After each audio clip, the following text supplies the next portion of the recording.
Hi everyone, this is Sam. I'm at QuiltCon 2025 with Paula Steel, who's made this beautiful bright explosion of color. It's in the minimalist design category and it's called Color Me Happy. Paula is a Brit, so we've got a U in color over Yeah. here.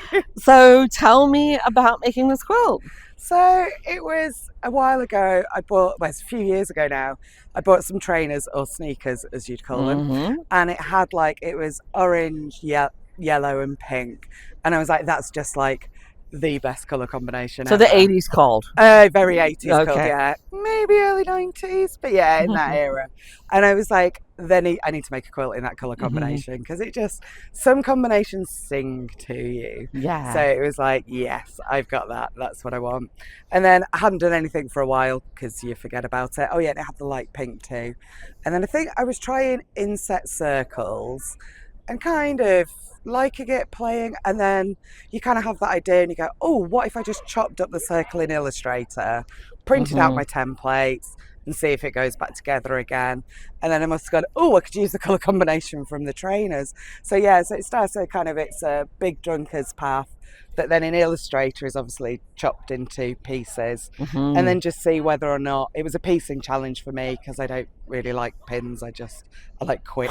Yeah. Okay. So I normally use the Jenny Papa Saxton templates, make them big, trim them down. Yeah. This one I had to be a little bit more precise, but actually even for me it worked quite well. And then it was just, and then I'd kind of done a few of these and I was like, it was a bit like eyes. And then it's like it needs a smile, it needs a face, it needs. But it was kind of a day's. I mean, obviously it took me more than a day to make it, but like the idea was just a day of one of those. I'm just having a fun day playing, and then I was really happy. How wonderful! It's probably one of my favourite ones hadn't been sat around as a design idea for years. It was just play, see, and it evolved a bit. So did the stripes come here, or did I want to cut them off?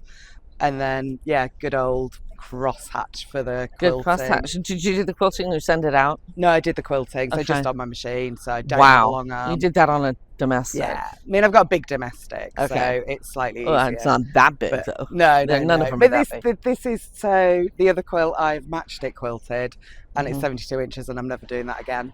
This one is it's the extreme of where you can get reasonably straight lines on a domestic. Yeah. You just have to mark them out. And then obviously some neon thread because we neon. Could, right? Yeah, so it's like pale pink and a bit of neon. When I first walked up on this guy, and I'm not a pink girl. Yeah. I'm not a pink girl.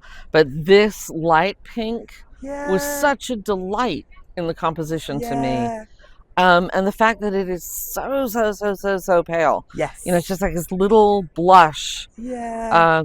And it was just a surprise, and I felt really, pulled in by it. Yeah, and it's good.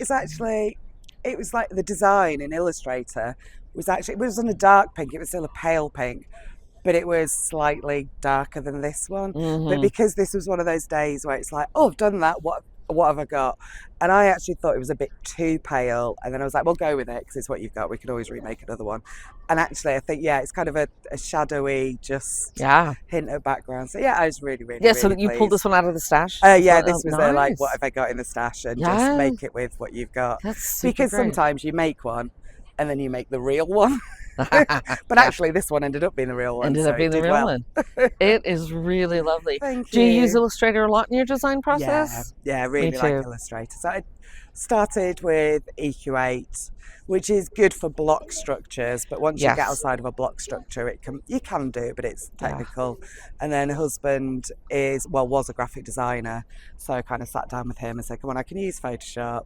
I mean, I'm an Excel nerd, I can get with programs. So I just said, please just teach me the basics of Illustrator. But I love it. You design at the scale you're doing, you can print your templates, your offset path is just the most wonderful thing I've ever found. So I absolutely love it now. It's where most of the things happen. Yeah, I found with Illustrator, what I need to know, I know really, really well. Yeah. And everything else is still a mystery. Yeah, everything else I run downstairs with the laptop and go, James, there must be a way of doing this quicker. So like my old kind of business improvement job comes out where I'm going, there must be a quicker way. And then I'll pester until he tells me and try and remember. So where can we find you online if we want to? So Paula Steel Quilts or Paula Steel Quilts is the Instagram. Paula Steel Quilts is my website. And is that a .co.uk? No, it's a .com. It's a .com. .com, yeah. Okie doke. So I think I had both and ended up with one. So All right. yeah, just keeps it easy. Thanks for talking to us Yeah, about your thank you, quilt. Really Sam. appreciate it. Thank you.